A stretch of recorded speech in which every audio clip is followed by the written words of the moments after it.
26-year-old Luigi Mangione is currently being held without bail in Pennsylvania. We're learning more about his final moments of freedom in a McDonald's restaurant in Altoona. As for a motive, minutes ago, we learned about a new and explosive clue.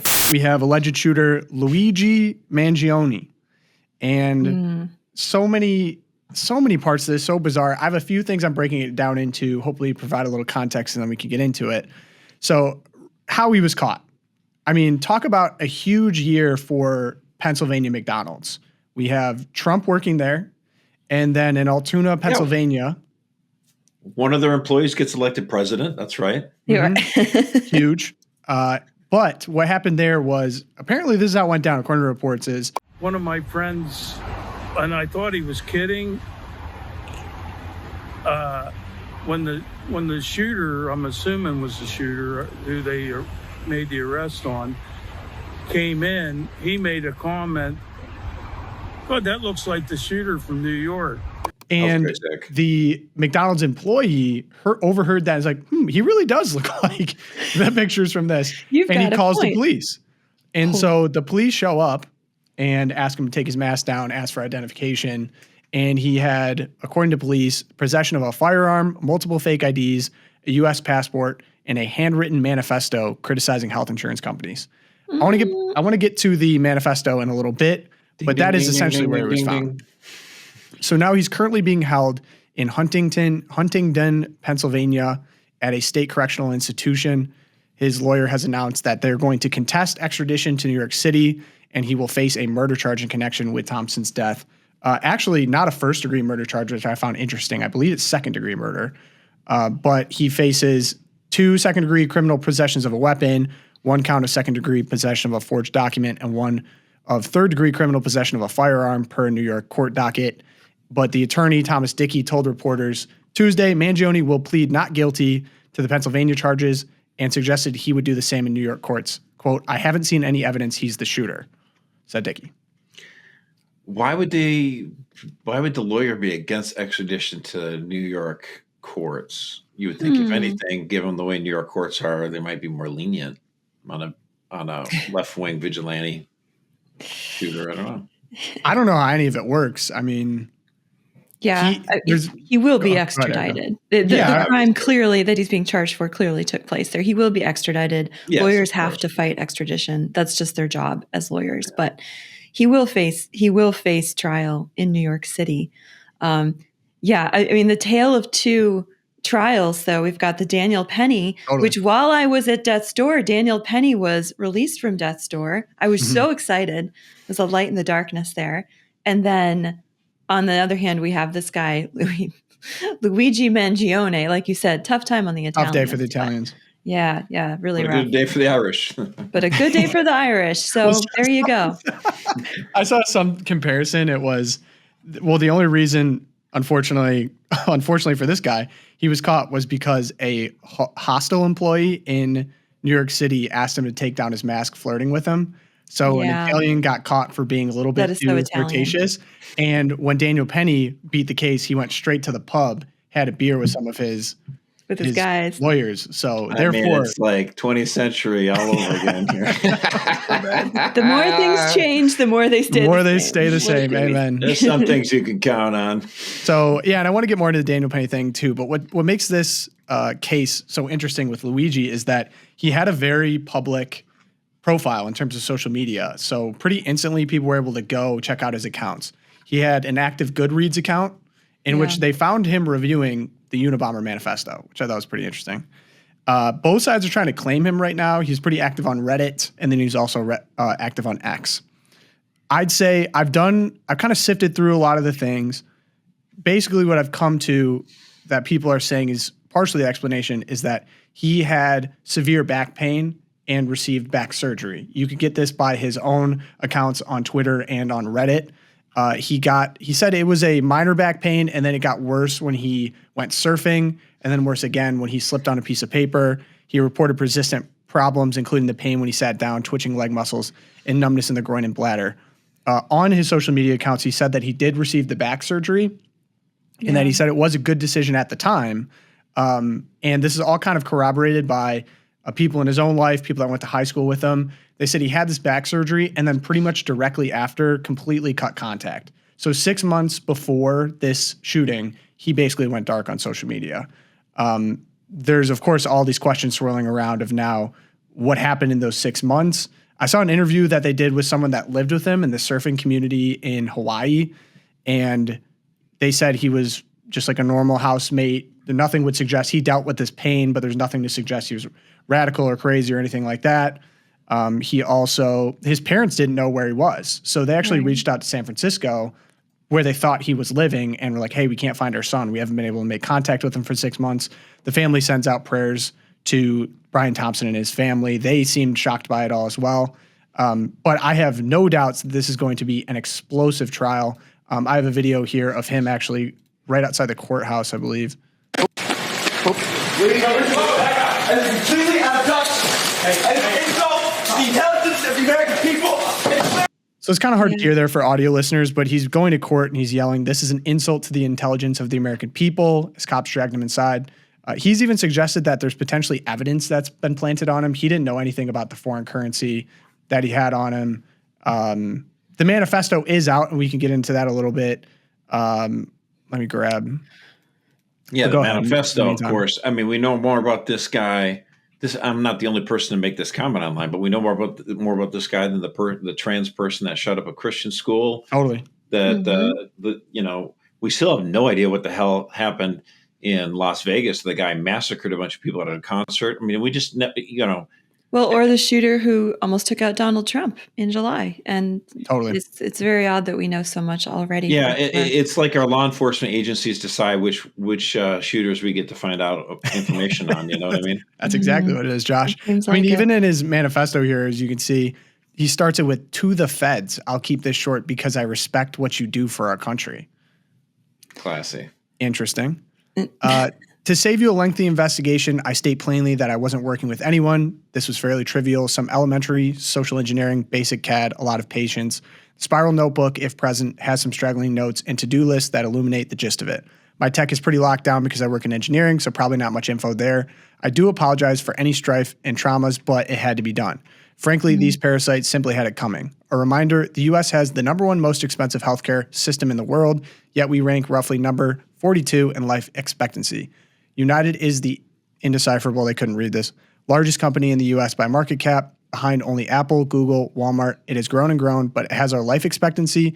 No, the reality is these indecipherable have simply gotten too powerful, and they continue to abuse our country for immense profit because the American public has always allowed them to get away with it. Obviously, the problem is more complex, but I do not have space, and frankly, I do not pretend to be the most qualified person to lay out the full argument, but many have illuminated the corruption and greed, e.g. Rosenthal and more, decades ago, and the problems simply remain. It is not an issue of awareness at this point, but clearly power games at play. Evidently, I am not the first to face it with such brutal honesty. No, I am the first. Hey, I am the first to face it. Yeah. I mean, a couple of comments on the manifesto. I've been thinking a lot about him. And Peachy Keenan over on Twitter had a really interesting thread, then she put it on her Substack, about the role that intense pain seems to have in this thing here. So the manifesto, what you just read, it's very broad strokes and kind of, there's this massive problem and I'm the only one to take a bold stand and, shoot someone about it and really kill the head of this terrible company. And I'm the only one brave enough to do this. But when you actually go back to the pattern of the last 9 months that we know about him so far, it really seems that his decision to take this drastic and horrible step of personal violence against this guy, it stems from this experience of intense back pain where he goes in for this surgery. He says it's livable until he goes in for the surgery, which it looks from the photographs that he posted online like a spinal fusion. There's like 5 pins in there. Brutal. And it went horribly wrong. It's a risky surgery. Like as someone who knows people who have back pain who've considered it, it is a risky surgery. It's not guaranteed that it's going to help. And often sometimes it goes terribly wrong. And it seems to have in his case. And instead of getting getting pain medications that helped him to manage it, he kind of goes bonkers. And we actually have documentation too that he started messing around with psychedelic drugs to try and manage the pain. And that's when he falls off the radar. And nobody can find him. His friends can't find him. He skips a friend's wedding. His parents can't find him. And then the next thing we know, he's in New York City at this hostel, and he shoots this guy in cold blood. I mean, people thought that this was some hired assassin because it looked so professional, or they thought it's some, leftist, can you hear the people sing the song of angry men? And he's out there doing justice. But it turns out it's this kid who's in intense pain.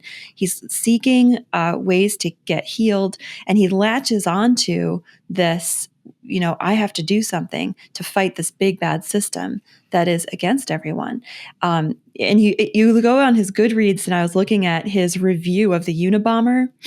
And in the end, it comes down to, he's like, the Unabomber was the only one who had the guts to actually do something, to realize that peaceful protest only gets us so far, and that we're basically this feeling of extreme helplessness coupled with pain and psychedelics, and it's getting him to this place. Again, it's not an excuse. He's still responsible for killing a guy in cold blood, and really, in the end, doing nothing to solve the problem he's claiming to try and solve. Well, and I know you're teed up to go into a better explanation here, Tom, on the claim, okay? Because you get these sort of bumper sticker arguments, right? Yeah. The United States spends most on healthcare, yet we're 40th in life expectancy. Well, okay, hold on a second.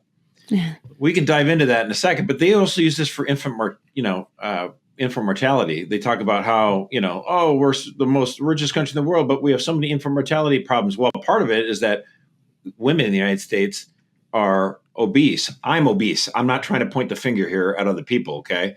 But that does a factor on the statistics. So it's well, there might be reasons why it's, this is the case where our life expectancy isn't the best, because, and I got to do something about it myself. I'm looking right here at the mirror, life expectancy in the United States has suffered because of our chronic, so many people in the United States are obese. I mean, these are reasons why. I mean, it's not hello. And so, of course, if it, and we have the wherewithal to try to spend ourselves to a better health.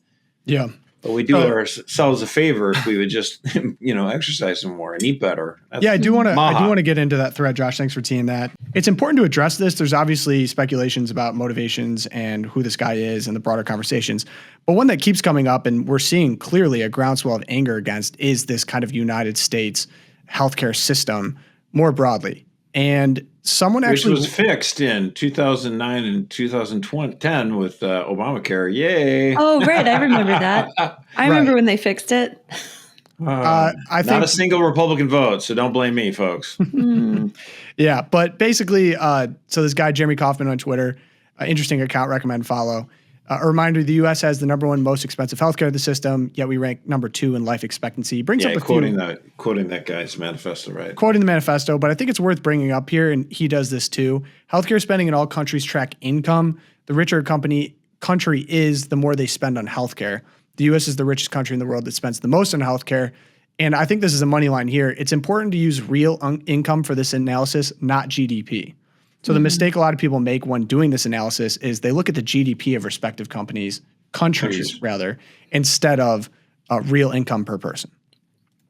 So the U.S. spends more on healthcare because it consumes more. The richer country is, the more healthcare it consumes. Given more money, people simply consume more healthcare. The evidence that the U.S. healthcare is uniquely expensive is weak. All goods cost more in richer countries. In richer countries, human time is more valuable. Does healthcare in the U.S. cost more? Yes, but not in any way that wouldn't predict it by its wealth.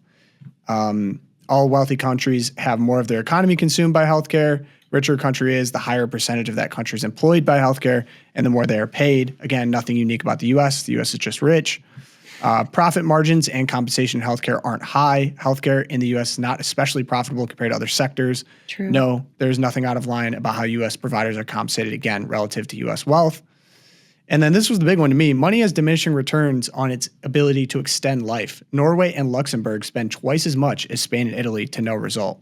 So if you look at it, here's the spending. There's really not much of a difference. We all are going to die one day, unfortunately. The U.S. is uniquely drug-addled, violent, and fat. Kind of basically what. Sorry to say it crass like that, Josh, but similar to what you were talking about here. Well, I will only guarantee I'm one of those three. Maybe two. So we have the U.S. is uniquely drug-addled, violent, and fat. The U.S. has shorter life expectancy due to the behavioral choices of its resident. Money alone cannot solve obesity or a gunshot, as you see in the United States. Right. We're double of what Canada is dealing with on life expectancy. I love that. I love that. And when people say Canada is so much better, I saw this statistic that blew me out of the water. The state of Indiana has more MRI machines than all of Canada. Yep. That's why the wait times for an MRI in Canada are like 9 months to 12. They don't spend more, thankfully. Yeah. Where was that? Someone brought up too, like on cancer rates in the United States, like cancer care in the United States is actually uniquely excellent because if you have you will get treatment much faster because it is kind of a quasi-privatized opportunity. Whereas if you go to Canada with universal healthcare, they'll just let people wait. And by that time, the cancer's metastasized and there's no... And bye-bye. You could have solved. And then they show you the MAID form. They're like, here, how about some medical assisted? By design. Yeah. I mean, you laugh at that, but I think I just saw that the UK released an incentive. I think potentially a tax incentive. Like 10 minutes after they legalized it. Yeah. Right. 10 minutes after they're like, hey, here's $75,000 if you turn in your grandparent for MAID. Medical assistant of dying, aka euthanasia. Yeah, so technically what it was the UK then they uncovered that what would happen is if you live past 75 years old, you forfeit a bunch of your pension to the state. So if you die after 75, automatically a huge portion of what you would be leaving your children just goes back into the system, into the state. So what they discovered was, we just incentivized like all of these people to kill themselves before they turn 75 so that their kids can take all of the pension rather than giving a bunch of it to the state. And they're like, oops. You're joking about that? That is unironically one of the most sinister things I've ever heard. It is. It is absolutely chilling. Absolutely. A couple last points on this. And again, I think on Monday we covered more of the social contagion of him kind of becoming a hero. One thing I thought was interesting is we already have mugs, hats, holiday sweaters up available with the lines deny, defend, and depose.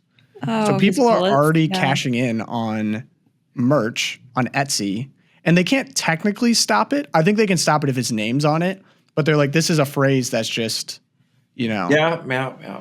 So we already have some merch, and then people are review bombing the McDonald's in Altoona, PA, flooding it with Google reviews after suspect arrested. They gave them a lot of 1-star reviews saying that they're snitches and stuff. Oh my gosh. So get on there and give them a 5-star review. Well, I would think that, when there's something like this that has nothing to do with the actual, food you eat at that place, it would be welcome if someone like, Yelp would just like kind of take a beat here and like basically isolate reviews. I mean, like at least, Wikipedia is not exactly known for being a throne of, Well, Yelp is pretty progressive as well, by the way.